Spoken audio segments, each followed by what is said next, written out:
Assalamualaikum warahmatullahi wabarakatuh. Selamat pagi teman-teman. Pada pagi kali ini saya dan kelompok 1 akan mempresentasikan hasil kerja kelompok kami.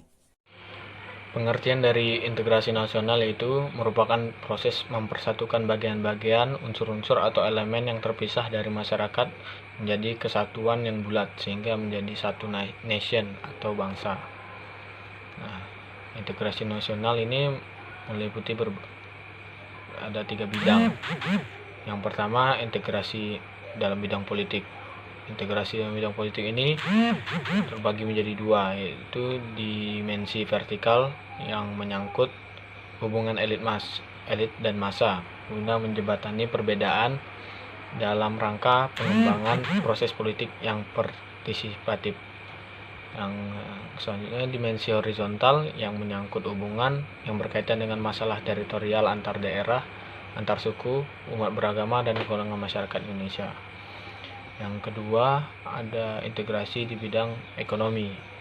Integrasi ekonomi berarti terjadinya saling ketergantungan antar daerah dalam upaya memenuhi kebutuhan hidup rakyat. Adanya saling ketergantungan menjadikan wilayah dan orang-orang dari berbagai latar akan mengadakan kerjasama yang saling menguntungkan dan sinergis. Yang ketiga itu ada integrasi di bidang sosial budaya. Integrasi ini merupakan proses penyesuaian unsur-unsur yang berbeda dalam masyarakat sehingga menjadi satu kesatuan. Unsur-unsur yang berbeda tersebut dapat meliputi ras, etnis, agama, bahasa, kebiasaan, sistem nilai, dan lain-lain. Integrasi sosial budaya juga berarti kesediaan bersatu bagi kelompok-kelompok sosial budaya di masyarakat, misalnya suku, bangsa, dan ras. Kemudian ada disintegrasi. Disintegrasi yaitu ketidaksatupaduan atau keterpecahan di antara unsur-unsur yang ada. Disintegrasi juga dapat diartikan memudara kesatupaduan antar golongan dan kelompok yang ada dalam suatu bangsa yang bersangkutan. Ya, jadi di sini saya akan menjelaskan tentang perkembangan sejarah integrasi Indonesia, di mana terbagi atas 3. Yang pertama, model integrasi Imperium Majapahit, model integrasi kolonialisme, dan yang ketiga adalah model integrasi nasional Indonesia. Yang pertama, model kerajaan Majapahit itu memiliki struktur konsentris, di mana konsentris pertama yaitu wilayah inti kerajaan yang meliputi Pulau Jawa dan Madura yang diperintah langsung oleh raja dan saudara-saudaranya. Konsentris kedua adalah wilayah di luar Jawa, dan konsentris ketiga adalah negara-negara sahabat di mana Majapahit menjalin hubungan diplomatik dan hubungan dagang antara lain dengan Champa, Kamboja, Ayudhya-pura atau sekarang disebut dengan Thailand. Yang kedua, model integrasi pemerintah kolonial. Model integrasi pemerintah kolonial itu integrasi wilayah dan penguasaan maritim, dan juga integrasi vertikal antara pemerintah pusat dan pemerintah daerah dibina melalui jaringan birokrasi kolonial yang terdiri dari pegawai Belanda dan pribumi yang tidak memiliki jaringan dengan massa rakyat. Dan masuk yang integrasi terakhir itu model integrasi nasional Indonesia, di mana membentuk kesatuan yang baru yakni bangsa Indonesia yang merdeka, memiliki semangat kebangsaan atau nasionalisme yang baru atau kesadaran bangsa yang baru. Selanjutnya kita masuk ke tahapan-tahapan pertumbuhan kesadaran bangsa, di mana tahapan-tahapan ini melalui 4 tahap. Yang pertama itu masa perintis di mana pergerakan Budi Utomo pada tanggal 20 Mei 1908. Dan kedua masuk masa penegas yang dimana peristiwa Sumpah Pemuda seperti yang kita selalu peringati tanggal 28 Oktober tahun 1928. Dan yang ketiga masa percobaan yang Gabungan Politik Indonesia tahun 1938 mengusulkan Indonesia berparlemen. Dan yang terakhir adalah masa pendobrak, kemerdekaan bangsa Indonesia diproklamirkan pada tanggal 17 Agustus 1945.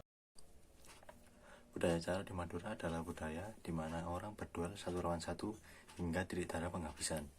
Budaya ini sudah dikecam oleh masyarakat umum dikarenakan merupakan tindakan kriminal dan juga anarkis. Adapun faktor-faktor yang menyebabkan cara ini terjadi.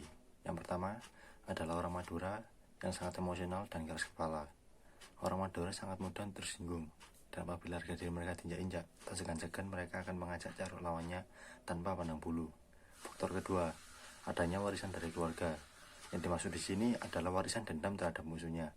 Apabila ada keluarga lain yang memiliki dendam kepada keluarga satunya, keduanya akan saling serang atau saling carok, sehingga pertumpahan darah tidak akan terhenti.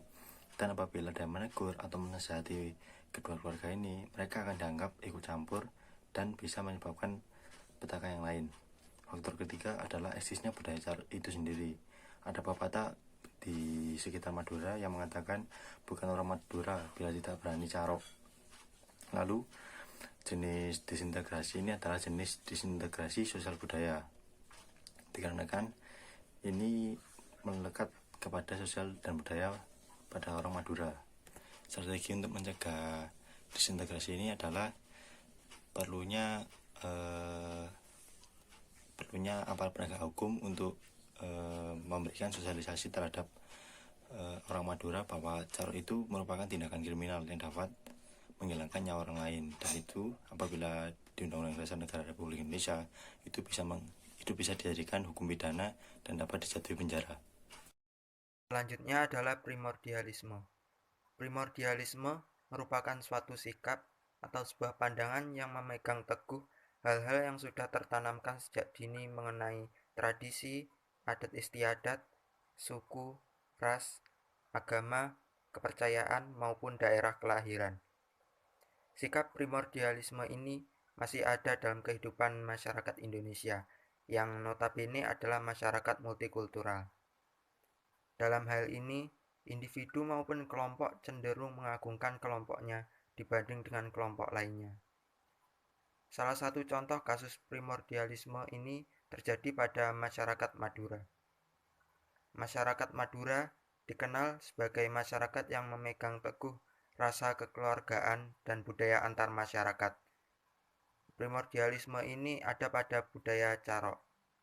Carok sendiri merupakan sebuah pembelaan harga diri orang Madura ketika martabatnya diinjak-injak oleh orang lain. Pembelaan dilakukan dengan menggunakan celurit dan mengajak duel sang lawan sampai titik darah penghabisan. Seperti yang telah dijelaskan sebelumnya, yaitu carok ini sendiri merupakan bentuk pembelaan terhadap masyarakat Madura, di mana pembelaannya itu menggunakan bentuk kekerasan. Nah, pembelaan yang mereka biasa gunakan dengan cara menggunakan sebuah celurit terhadap penyelesaian kasus mereka. Nah, seperti yang kita ketahui, jikalau menggunakan kekerasan dalam menyelesaikan sebuah masalah, maka akan adanya menimbulkan korban jiwa. Nah, itu berlaku pada budaya carok ini, di mana mereka akan menimbulkan korban jiwa pada salah satu pihak. Nah, tidak selesai sampai situ, permasalahan ini pun akan terus berulang dan tidak adanya penyelesaian terhadap masalah yang mereka hadapi, sehingga dari korban-korban jiwa itu terhadap generasinya akan menimbulkan dendam yang akan berujung terhadap korban jiwa yang baru. Nah, demikianlah akibat yang dihasilkan dari budaya carok tersebut. Jadi seperti dijelaskan sebelumnya bahwa budaya carok itu adalah budaya pembelaan harga diri orang Madura ketika martabatnya diinjak-injak. Nah, pembelaan ini dengan menggunakan sebuah celurit sampai titik darah penghabisan. Nah, dan hal ini kan menimbulkan korban jiwa. Oleh karena itu, alternatif penyelesaian dari kelompok kami itu kembali lagi ke nilai Pancasila sila kedua, kemanusiaan yang adil dan beradab, di mana bahwa di kemanusiaan tidak ada primordialisme. Kemudian alangkah baiknya dari segi pemerintah sendiri itu lebih menanamkan nilai sila Pancasila yang kedua ini kepada masyarakat, dan bahwa ada yang namanya hak asasi manusia juga, dan apalagi di Indonesia itu memiliki budaya yang beragam. Juga menjelaskan tentang budaya yang beragam itu agar saling menghargai budaya satu sama lain, bukan hanya sangat mengunggulkan atau mementingkan budaya yang dimiliki sendiri dan tidak mempedulikan keadaan orang lain.